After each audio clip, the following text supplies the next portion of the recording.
Astrid, what do you think is the help what is the help we can give people who just clattered out and they're totally, and you can actually get quite stressed by not getting, meeting the targets you're meant to be meeting. You're so, it's so powerful, because what we're talking about is living our best lives. And the whole thing about stress is very key, because one of the things that I found when I was suffering from a very, very bad eating disorder, I didn't like me, I didn't want to be me, I didn't want to have the body I had. I always wanted to be in the future, and my future was when I was slim, when I've lost weight, when I've done this, when I'm perfect. And of course, I just kept my life on hold, when I've, whatever it was. And so I was judging me so much by the scales and by how I looked, and interestingly, my weight went up and up and up until I hit nearly 30 stone, and I was very, very poorly.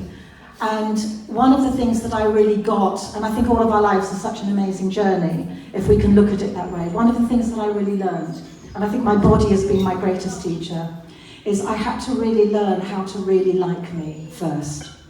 Because I had tried so many ways to lose weight. And you know what I found? I could lose weight, but I couldn't keep it down. Why? And one of the biggest missing things for me was I couldn't sustain liking myself enough to do it for me. I could hold myself in a control pattern for a certain amount of time, but sooner or later I would break out because I was stressed. When we talk to ourselves in a negative way, like when so often I would look in the mirror and I'd say, oh my God, you look awful. Oh, you're so fat. Oh my God, who's ever going to love you? Oh my God, all of this very negative stuff. The thing is that we know now as well with neuroscience, quantum physics, your body is listening to what you say. So one of the biggest and quickest tips that I would always give is, I used to think, when I've done this, when I've lost weight, then I'll be happy. You have to start getting happy first. You have to start getting happy first. So, and that means that you go to the mirror and you say to yourself, and you look in the mirror deep into your own eyes, and this is sometimes the hardest exercise, I think, of life, is to meet yourself into the mirror, and even if you can't say, I love me so much, you say, I'm ready to learn to really like me. I'm proud of me. Because the more that we can move out of stress, the more that we allow our bodies to lose weight and to lose whatever else we're carrying, like whether it's physical weight or it's mental weight, or emotional weight. So often for me, I ate for one reason. I didn't want to feel what I was feeling.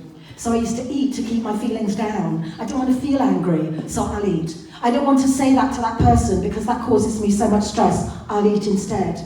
And eating was my escape route. Eating was the way I got out of my life. And now, I want to be in my life. I want to be here for those moments. I want to, like we're all saying here, I want to be able to look in the mirror, and when I've had maybe a really tough day, is to be able to say, well done. You did the best you could do today, Astrid. I'm really proud of you. Well done.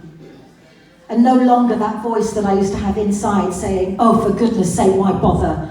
You've gone back to square one. You'll never get it right. That was the kind of mental dialogue I had. And I think changing your inner dialogue, perhaps for me, is one of the key things. Because if we have a dialogue that says, go on, my love. You're doing really well. I'm so proud of you. Just another step.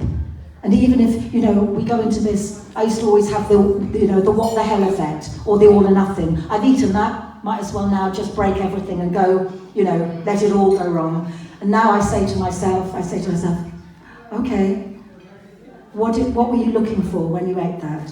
What did you want from that food? Because everything in our lives that we do for a very good reason. And that reason is, we want to feel a certain way. So when you start feeling that happiness first, and you start having that relationship with you that says, gosh, I'm so proud of my journey, I'm so proud of me. I'm really learning to love me, I'm really learning to say no to the things I don't want, and yes to the things I do. My goodness, that was a game changer for me. So when I was 30 stone, wow, that was hard to love me at 30 stone. But I had to, because I had to save my life. And the only way, I tried all the other way, hating yourself into thinness didn't work. So I knew I have to now be my best friend, because if I'm not my best friend, I won't be alive. get it.